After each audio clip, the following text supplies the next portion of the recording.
Hi garden friends, welcome back to the Latina garden.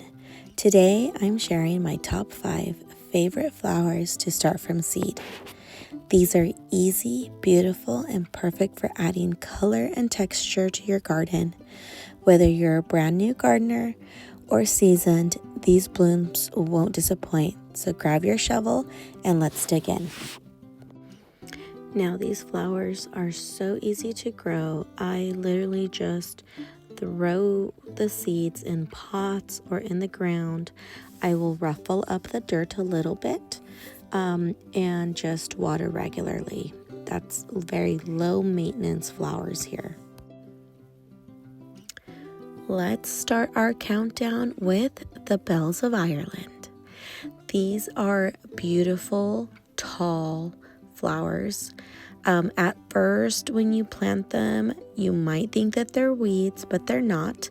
They do get their leafy growth first, and then they start to grow the little bells you see. These are seeds that I collected last year during my growing season. You want to make sure that if you want to harvest them for seeds, they must die and turn yellow and really, ugly looking. The center of the bells have like this little green, it almost looks like a button that turns to these brown seeds. So you want to make sure that they are brown and then they're ready to be harvested. I like to do direct sow with these because they're so easy, low maintenance. And you want to make sure that you do it in early spring.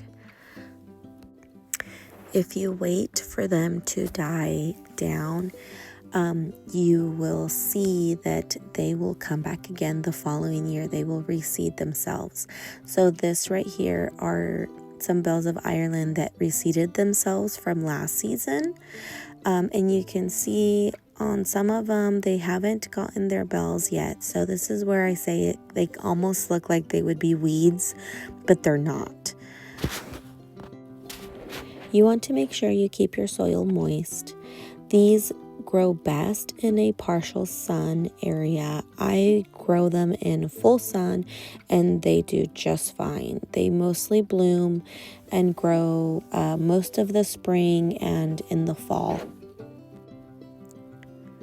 Because these can get pretty tall, I tend to stake them to help them to support the stems so that they don't break. You want to watch out for aphids and spider mites. You can use neem oil to help protect these flowers. Next is Amaranth. Amaranth I absolutely loved. I planted it last year. This year I'm also planting Celosia, which is part of the same family. This is the flamingo. The seeds are super tiny. Most of the time, these packets come with a lot of seeds. Again, these are so easy to grow. You just throw them in the soil, ruffle up a little bit to cover it lightly, and just water regularly, and you'll see them start to sprout.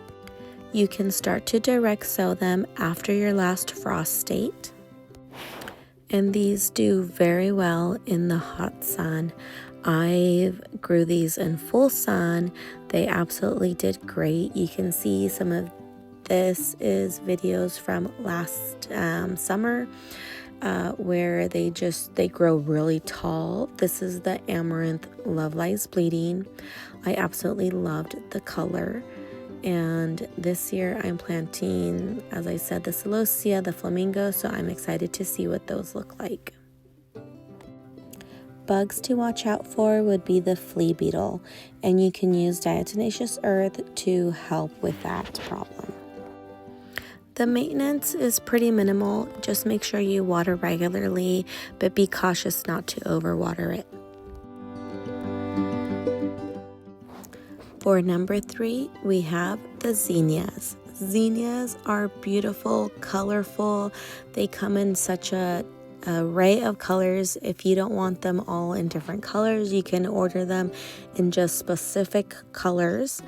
They are super easy to grow. These are ones that I cut and hung upside down to kind of dry them, and they still maintain their color after being dried. Sometimes some flowers tend to lose their color, but these tend to hold up pretty well. The seeds are in the petals, so at the very end of the petal you will see the seeds.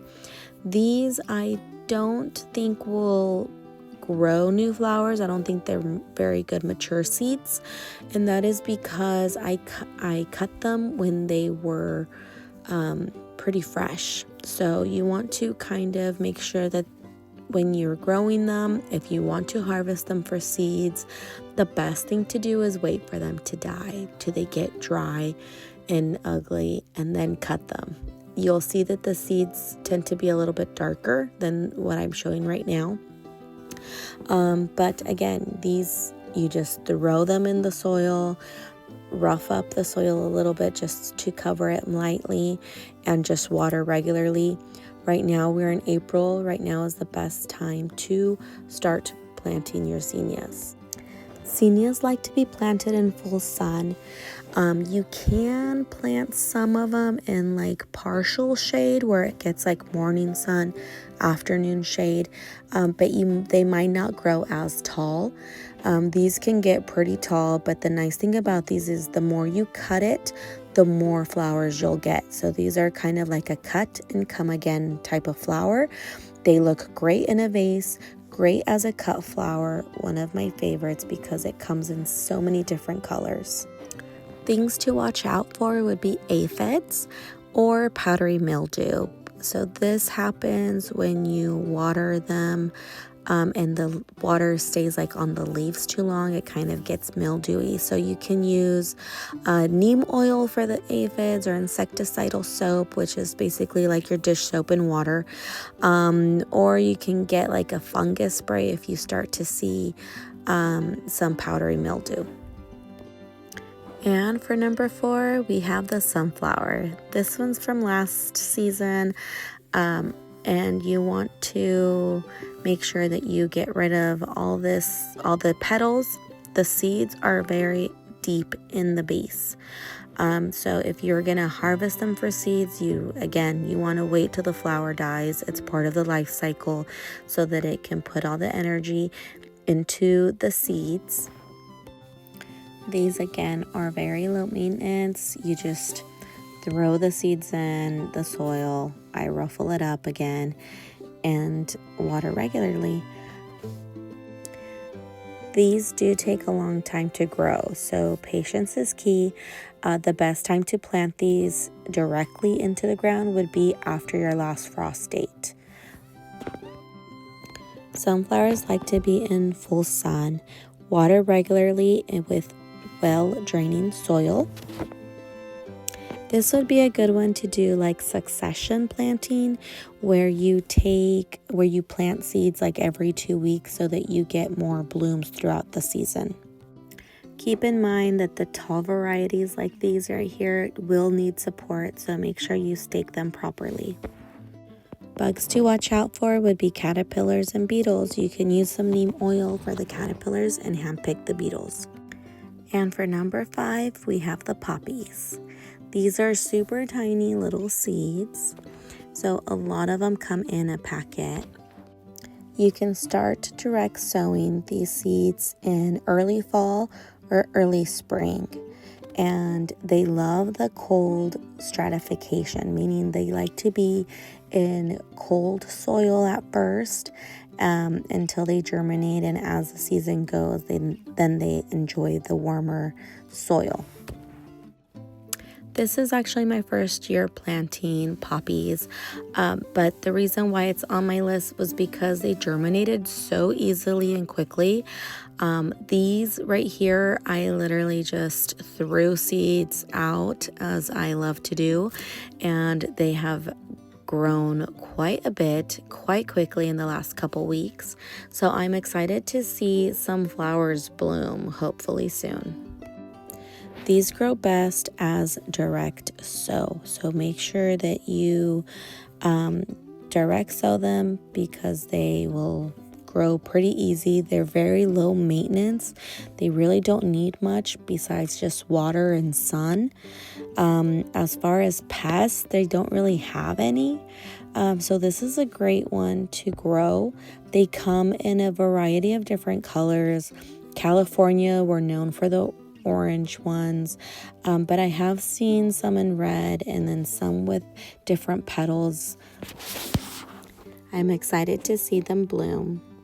And as a surprise number 6, I have the stalk. This is a stalk that reseeded itself, and this season has started to grow. I love how it comes in a variety of different colors.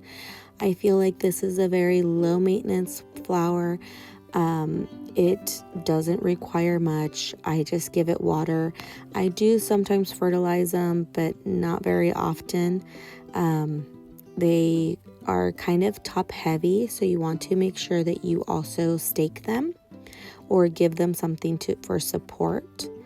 You don't want to kind of have them too bunched up, even though I like them bunched up together. They have a slight fragrance to them. This right here are the seeds. This will become seeds. So as it goes through the life cycle, these little pods change color. They start to turn with the sun, kind of makes them turn different colors, and then it kind of goes into a brown. And then that's when you know, once it's dried up and brown, that's when you harvest.